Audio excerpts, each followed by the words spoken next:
जय हिंद दोस्तों, नमस्कार। आदिवासी मंच न्यूज़ पर आपका स्वागत है। दोस्तों, राजस्थान के पूर्व उप मुख्यमंत्री सचिन पायलट साहब का ये भाषण काफ़ी ही वायरल हो रहा है। दोस्तों, राहुल गांधी पर 11 लाख का इनाम वाले जो बीजेपी नेता ने कही है, जिसकी राहुल गांधी जी के बारे में जो शब्द कहे हैं, उनको लेकर सचिन पायलट साहब ने दोस्तों निशाना साध दिया है बीजेपी। और बीजेपी को क्या कहा है, आइए जानते हैं सचिन पायलट साहब ने क्या कहा। कांग्रेस कमेटी के उपाध्यक्ष पूर्व जिला प्रमुख राबिलास जी, पूर्व विधायक निवाई सिंह कमल जी, पूर्व विधायक मसूदा से पारिक साहब, राकेश पारिक जी मेरे पुराने साथी हैं और ये इस बार मसूदा से चुनाव लड़े थे, लेकिन ये बहुत 30-35 साल से कांग्रेस के लिए समर्पित रहे। इसलिए यहाँ जितने लोग बैठे हैं, हमारे ब्लॉक अध्यक्षा जी हैं, हमारे चेयरमैन, वाइस चेयरमैन, जिन्होंने बड़ी चतुराई से ये जो काम हुआ सो हुआ आगे की चालू कर दिया।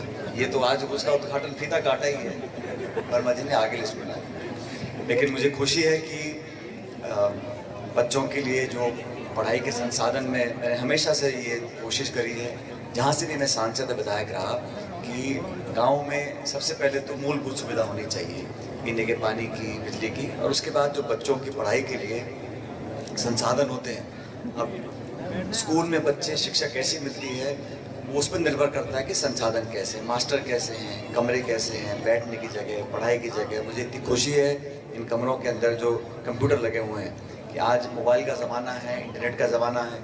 जब तक हमारे बच्चे बच्चियाँ प्रशिक्षित नहीं हो जाते टेक्नोलॉजी में, आईटी में, कंप्यूटर में, तब तक आप प्रतिस्पर्धा नहीं कर सकते। आप बड़े शहरों के जो बच्चे हैं उनके साथ आप मुकाबला नहीं कर सकते। तो गांव देहात के ढाणे के बच्चे बच्चियां पढ़ें, उनको मदद मिले, उनको संस्कार मिले, संसाधन हम लोग दें। ये हम सबकी सामूहिक कोशिश होनी चाहिए। इसमें कोई पार्टी या प्रशासन या सरकार विचारधारा आड़े नहीं आनी चाहिए।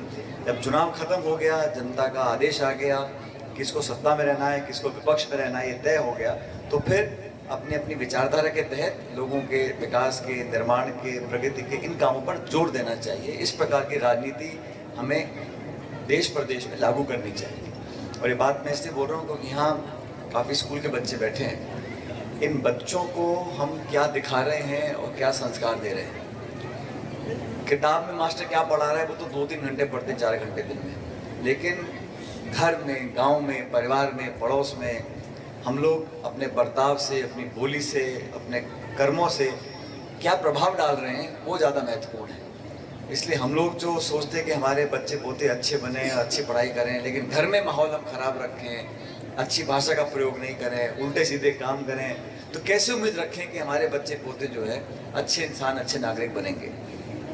हम सब चाहते हैं, कोई माँ बाप नहीं चाहेगा कि हमारा बच्चा बिगड़ जाए या गलत रास्ते पर जाए।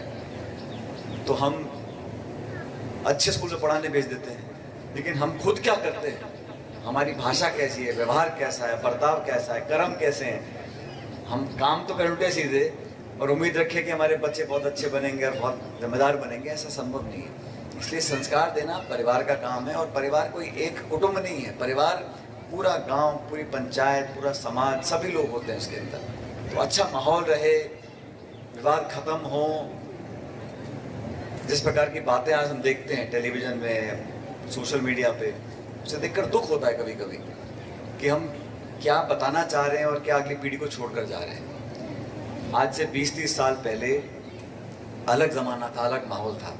तो आज हम लोगों को अलग तरह की सोच रखनी पड़ेगी, और आने वाली पीढ़ी को हम किस प्रकार का देश और समाज छोड़ के जा रहे हैं, इस पर हमें ध्यान देना चाहिए। तो मुझे खुशी है कि यहाँ पर जो एक बहुत पुरानी मांग सड़क की थी, उसमें भी आपने अच्छा मोटा बजट लगवाया। वर्मा जी, आपको मुबारक हो। और अभी इन्होंने मुझे मार्ट साहब कहाँ गए, प्रिंसिपल साहब, उन्होंने कहा कि साहब बच्चों की पढ़ाई के लिए अच्छे कमरे बन गए, लेकिन बच्चे जहाँ प्रार्थना करते हैं, प्रार्थना सभा कहाँ होती है बच्चों की पीछे, कहते हैं वहाँ पर हम उनका वो ऊपर कवर नहीं है।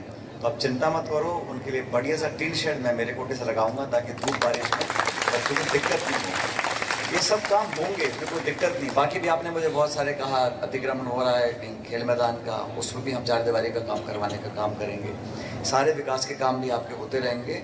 और मैं भी चाहता हूँ कि क्षेत्र के अंदर जो लगातार हम लोग यहाँ पर आते हैं, सिर्फ ये फीता काटना या पत्थर लगाना ये मकसद नहीं। मकसद है कि जो प्रशासनिक अमला है, जो लोग कर्मचारी हैं, अधिकारी हैं, प्रशासन के हैं, राज किसी सरकार का भी हो, लेकिन उनकी जिम्मेदारी है कि वो लोगों के काम करें। बजट का आवंटन हो, उसमें कोई कमी ना रह जाए, काम गुणवत्ता के हों, उसमें कमी ना रह जाए।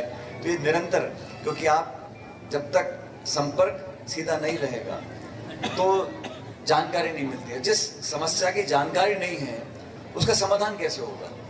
तो इसलिए मैं देश के किसी कोने में भी हूँ, कहीं पर भी प्रचार कर रहा हूँ, पार्टी का काम कर रहा हूँ, जिम्मेदारी मेरी बहुत सारी होगी, लेकिन इस क्षेत्र ने, क्योंकि मुझे चुनकर भेजा है 8-9 महीने पहले और आपने बहुत लंबा अपना आशीर्वाद दिया है, तो मेरा दायित्व है, मेरी जिम्मेदारी है, मेरा फर्ज है कि मैं आप लोगों के साथ एक जीवन संबंध रखूं, हमारे मतदाताओं के साथ, कार्यकर्ताओं के साथ और आप सब लोगों के साथ। इसलिए बार बार इन गाँव में, ढाणियों में आकर आपके बीच मुलाकात होती रहती है। और हकीकत ये है कि जब भी क्षेत्र में आता हूँ, यहाँ से जब वापस जाता हूँ जयपुर की तरफ, तो एक ताकत लेके जाता हूँ। और राजनीति में हमेशा हर मोड़ पर जब संघर्ष करने का मौका आता है, तो आप लोगों की ताकत मेरे लिए बहुत बड़ा एक वरदान है, बहुत बड़ी शक्ति है मेरे लिए।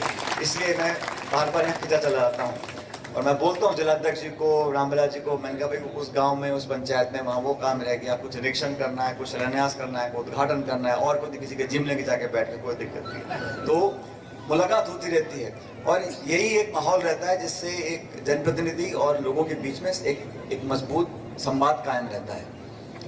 दुख परेशानी है, 100 काम में से आधे हो गए, पौने हो गए, एक निरंतर प्रक्रिया चलती रहनी चाहिए। देश में भी आज जो माहौल बना है उससे थोड़ा हम लोगों को सबक लेने की जरूरत है। हम लोग जो राजनीति में हैं, विरोध करते हैं, चुनाव चल रहा है, अभी हरियाणा में चुनाव चल रहा है, जम्मू कश्मीर में कल मैं रजौरी पुंछ के इलाके में था, पाकिस्तान के ठेठ बॉर्डर पर, वहाँ पर हम प्रचार कर रहे थे, अपनी पार्टी की बात रख रहे थे। लेकिन मैं देखता हूँ कि कुछ ऐसे दल हैं, और विशेष रूप से जो सत्ता में दल है आज, उनके लोग, उनके नेता ऐसी भाषा का प्रयोग कर रहे हैं जो नकारात्मक है और सभ्य समाज में उस प्रकार की भाषा का कोई स्थान नहीं है। आप वैचारिक विरोध करो, आप राजनीतिक विरोध करो, आप लोकतांत्रिक सीमाओं में सारी बातें बोलो, कोई परहेज नहीं। सत्ता में बैठकर, जिम्मेदार पदों पर बैठकर, संवैधानिक पदों पर बैठकर आप हल्की भाषा का प्रयोग करो। राहुल गांधी जी आज इस देश के प्रतिपक्ष के नेता हैं और प्रतिपक्ष नेता एक संवैधानिक पद है, पूरे विपक्ष का वो नेतृत्व करते हैं, जनता की आवाज बनकर पार्लियामेंट में सरकार की जवाबदेही तय करते हैं। उनके खिलाफ ऐसी भाषा आप बोलें, आतंकवादी बोल रहे हैं, कोई उसको केंद्र का मंत्री आतंकवादी बोल रहे हैं, एक कहता है राहुल जी की जो जवान काट के लिए आएगा उसको मैं इनाम दूंगा 11 लाख रुपए, विधायक बोल रहा है। और सबसे बड़ा दुख की बात यह है कि जो ये बातें बोल रहे हैं उनके जो आका हैं, ना तो उनको टोक रहे हैं, ना उस बयान का खंडन कर रहे हैं, ना माफी मांग रहे हैं। इसका यह मतलब है कि उनकी मौन स्वीकृति है। भारत सरकार के अगर मंत्री इसी बात बोल रहे हैं तो कहीं ना कहीं सरकार की भी इसमें सहमति है। ऐसी भाषा का प्रयोग मैं समझता हूं उनको क्षमा मांगनी चाहिए, माफी मांगनी चाहिए, क्योंकि हम सब लोकतांत्रिक तरीके से जनता की सेवा करने के लिए आए हैं। बेबुनियाद आरोप लगाना, धमकी देना, जान से मारने की बात करना, ये शोभा नहीं देता। इन सब लोगों को एक माफी मांगनी पड़ेगी और हम सब लोग जो है मजबूती से अपनी बात पर अड़िग रहेंगे। जो आज गरीब है, किसान है, दलित है, पिछड़ा है, जो दूर दराज के इलाकों में रह रहे हैं, वंचित लोग हैं, उनकी बात हम नहीं करेंगे, हम सरकार के जवाबदेही तय नहीं करेंगे, तो फिर देश कैसे आगे बढ़ेगा? वो चंद उद्योगपतियों के लिए काम होगा, नीति निर्माण होगा तो लोगों के लिए, चंद उद्योगपतियों के लिए, कुछ व्यक्तियों के लिए होगा। बहुत बड़ा देश है, सबको साथ लेकर चलना पड़ेगा। रोज रोज नए सबको को छोड़ देते हैं। 2 दिन पहले बोला 1 नेशन 1 इलेक्शन, पूरे देश में एक चुनाव होगा, और बीच में सरकार गिर गई अगर केंद्र की, तो पूरे देश के राज्यों में दोबारा विधानसभा चुनाव कराओगे। संविधान में संशोधन करने के लिए जो संख्या बल है वो आपके पास नहीं है, फिर भी लोगों का ध्यान भटकाने के लिए ये हर एक आध महीने में ये सुबह छोड़ देते हैं 1 नेशन 1 इलेक्शन।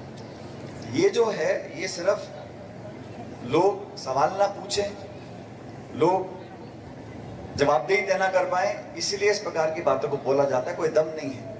तो केंद्र की सरकार को भी अपनी बातों पर यू टर्न लेना पड़ेगा। मुझे लगता नहीं कि बहुत ज़्यादा दम है। और जहाँ तक मैं देख कर आया हूँ, जम्मू कश्मीर के अंदर, हरियाणा के अंदर हमारा दल, हमारी पार्टी बहुत आगे है। हम लोग चुनाव जीतेंगे।